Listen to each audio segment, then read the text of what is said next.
लेकिन एक बार भी भारतीय जनता पार्टी का कोई सांसद, कोई मंत्री,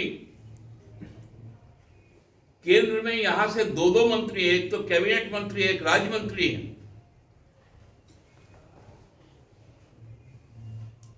किसी की हिम्मत नहीं है कि एचईसी के बारे में मुंह खोलकर दिखाए। क्योंकि एचईसी को जाना है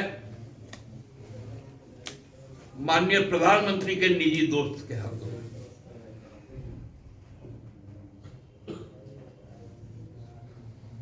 छत्तीसगढ़ में भूपेश जी ने ये खुलकर कहा था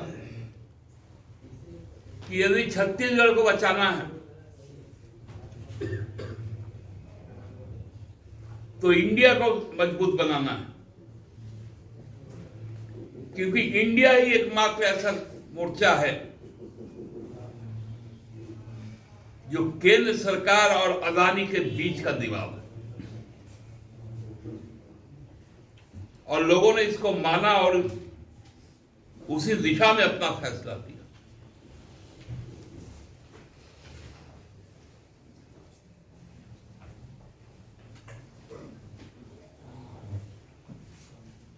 आज प्रधानमंत्री जी रोजगार देने की बात कर रहे हैं।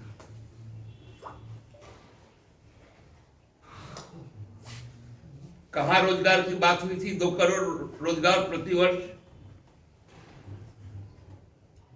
इसके पहले शायद एक 3-4 महीना पहले, 6 महीना पहले एक रोजगार देने का एक कार्यक्रम हुआ था पूरा आडंबर के साथ। फिर कल हुआ, दोनों मिला के हमको लगता है लगभग 1.25 लाख रोजगार, 20 करोड़ की जगह पर 1.25 लाख। और उसका प्रचार में हमको लगता है कि 1.25 लाख करोड़ रुपए प्रिंट मीडिया और इलेक्ट्रॉनिक मीडिया को उड़ा दिए।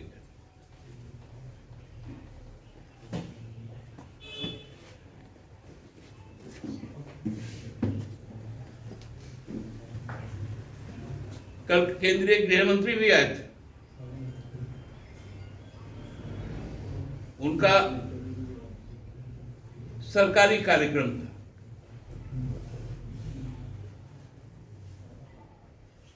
वो चूंकि पैरामिलिट्री फोर्सेस के भारप्राप्त मंत्री भी हैं,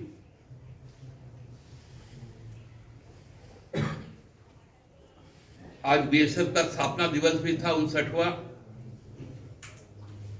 उसमें वो रहा है जो एक पूरा डिसिप्लिन फोर्स है, उसका जो कैंप है, कल से और आज तक तो लगा कि वो कोई राजनीतिक पार्टी का एक जमावड़े का साथ।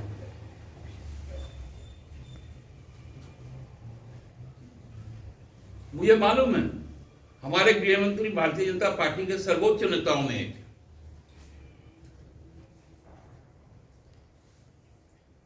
अच्छा लगता कि यदि कोई सिविल लैंड में रहते,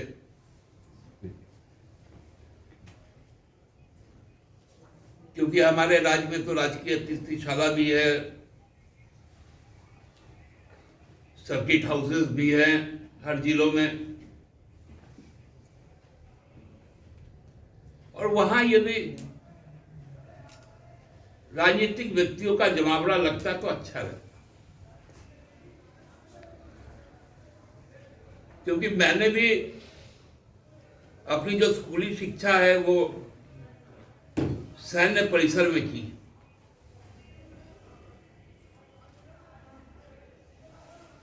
हमने कभी नहीं देखा कि कोई सैन्य परिसर का इस्तेमाल इस तरह से होता।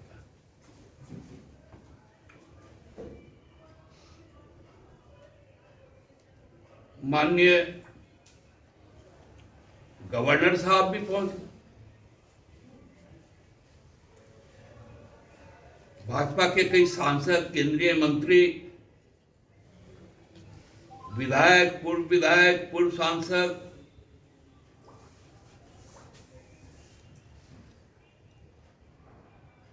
हमको लगता है कि ये ज्यादा बढ़िया रहता कि कोई सिविल लैंड में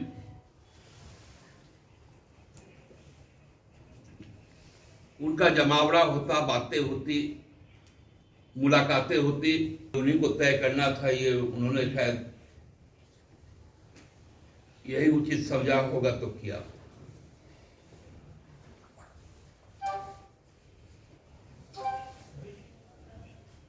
मैं पुनः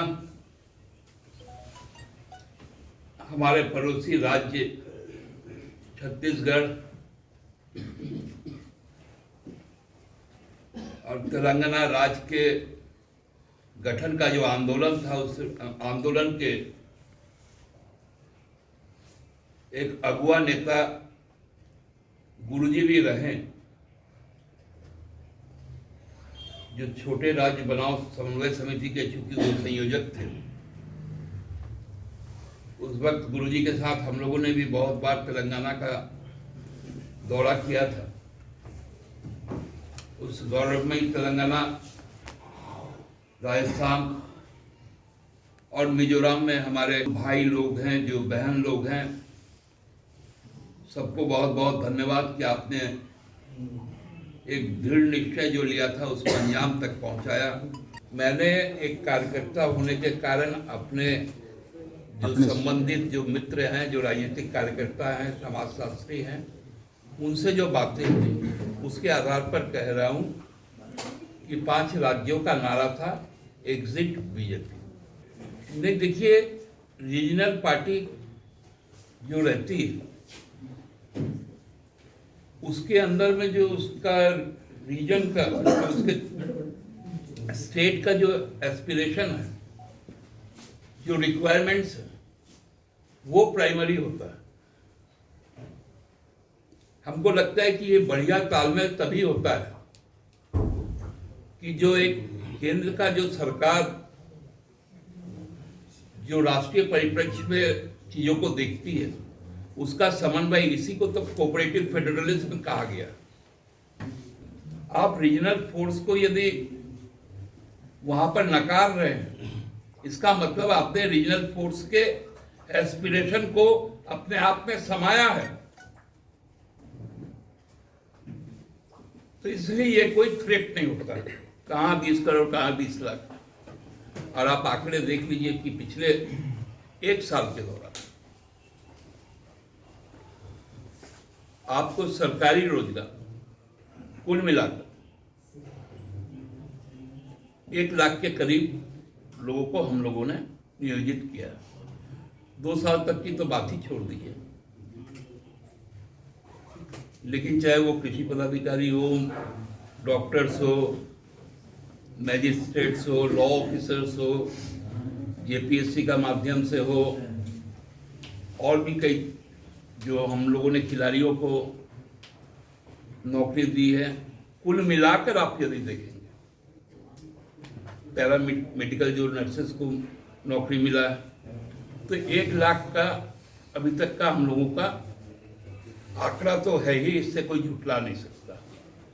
और अब जिस प्रकार से तैयारी हो रही है एक मुश्त बहाली की, वो संख्या हमको लगता है कि बहुत बड़ी तादाद बनकर सामने आएगी। जेपीएससी वगैरह, जेपीएससी, जेएसएससी और भी कई तरह की भर्तियां होंगी, टीचर्स की बहाली होंगी। तो ये एक बड़ा साइजेबल नंबर होगा। और मैं आपको आश्वस्त करना चाहता हूं कि 2024 में आप लोगों के हमारे घोषणा पत्र का जो पन्ना दर पन्ना, जो वाक्य दर वाक्य के साथ हम न्याय कर पाएंगे, इसका मैं आपको भरोसा दूं। ठीक है, वो सरकार अब विचार करेगी। बहुत हम लोगों के लिए एक आज शुभ दिन भी है कि हमारे मजदूर भाई लौट कर आ रहे हैं। हमको तो लगता है कि मौत के मुंह से ही निकल कर आए, तो उनको पहले स्वागत तो कर लेने दीजिए। अब शादी ब्याह का भी मौसम चल रहा है, पहले तो स्वागत होता है अतिथियों का, और ये तो घर के लोग हैं। उसके बाद ना मेनू कार्ड की तरफ पहुंच जाते हैं कि क्या क्या मेनू आने दीजिए। लाइव लगातार के वीडियो को लाइक करें, सब्सक्राइब करें और बेल आइकन को दबाना न भूलें।